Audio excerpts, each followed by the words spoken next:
En este tercer apartado vamos a revisar los objetivos e instrumentos de la política macroeconómica. Recordemos que la macroeconomía estudia los fenómenos que afectan al total de la economía a nivel global, de producción, empleo y precios en un país, identificados como crecimiento económico, desempleo e inflación.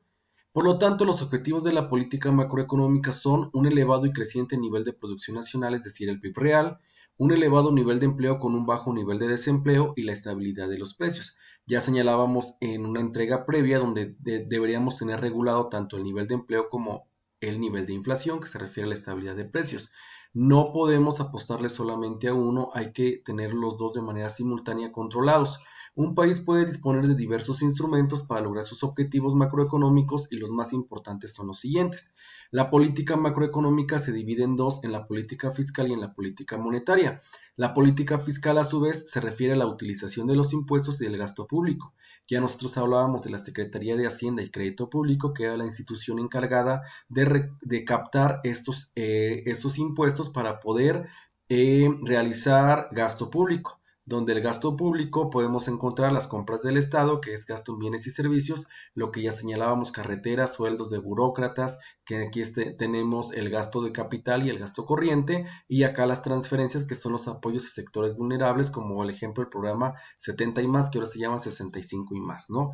Por otra parte, los impuestos disminuyen los ingresos de los hogares, por lo tanto el consumo es menor, ya que, por ejemplo, cuando ustedes, los que ya están incorporados al mercado laboral y les pagan vía nómina, pues les descuentan el concepto de ISR, entonces ese dinero ya no se los dan a ustedes, se lo queda el gobierno. Y obviamente si les dieran su dinero íntegro, comprarían más, pero como les dan menos, pues compran menos. Los precios de bienes y servicios suben, por lo tanto baja la demanda.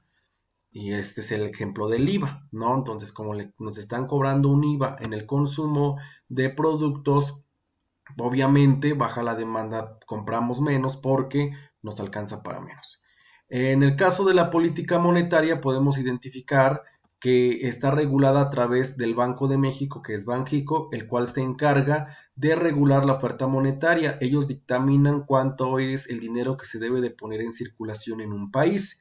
Aquí administra el dinero, el crédito y el sistema bancario de un país. Ya dijimos cuáles son las funciones básicas del Banco de México: regular la tasa de interés, regular el nivel de inflación y aparte administrar el dinero en el sentido de emisión de papel moneda o de moneda, ¿no?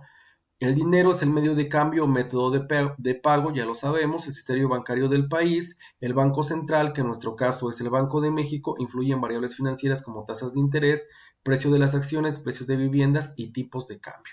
También el tipo de cambio, recordemos que el tipo de cambio es cuántas monedas nacionales o cuánto damos de moneda nacional por una moneda extranjera. Entonces, a eso se refiere prácticamente los objetos e instrumentos de la política macroeconómica. Por otra parte, vamos a identificar entonces la información relevante. La base para analizar la evolución de la economía son los indicadores macroeconómicos, ya que ayudan a comprender las fortalezas y debilidades del sistema económico. Para su análisis es muy importante contar con la información oportuna y confiable, ya que de esto depende su utilidad.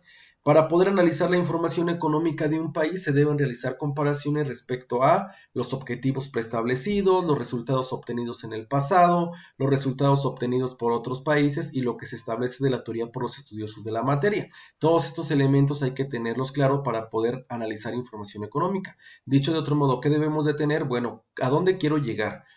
¿Qué resultados se obtuvieron en el pasado? Los resultados que se han obtenido en otros países a través de estos instrumentos que se están aplicando y lo que están diciendo los teóricos importantes respecto a la materia, ¿no? O sea, ¿qué es lo más recomendable en este momento? ¿Cuál es la vertiente más utilizada?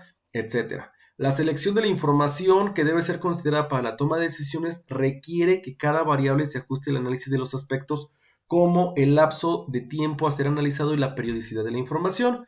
Tomando como base a Núñez 2004, la información es presentada por las fuentes oficiales en las siguientes formas. Niveles. Se expresan en una unidad de medida, por ejemplo, el nivel de producción en el tercer trimestre de 2009 fue de 11.995.339 millones de pesos, ¿no?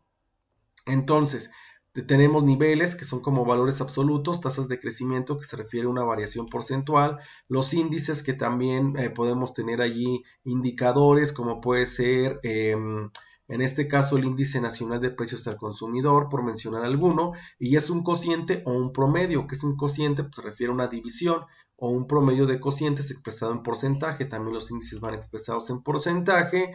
Y la razón es que es una relación entre dos variables, como por ejemplo el PIB per cápita, que resulta de dividir el PIB entre la población, y el PIB per cápita pues es cuánto le corresponde a cada individuo respecto a la producción interna, al Producto Interno Bruto, ¿no? Entonces, estos elementos son los que sirven para poder identificar información relevante y poder tomar decisiones certeras respecto al entorno económico.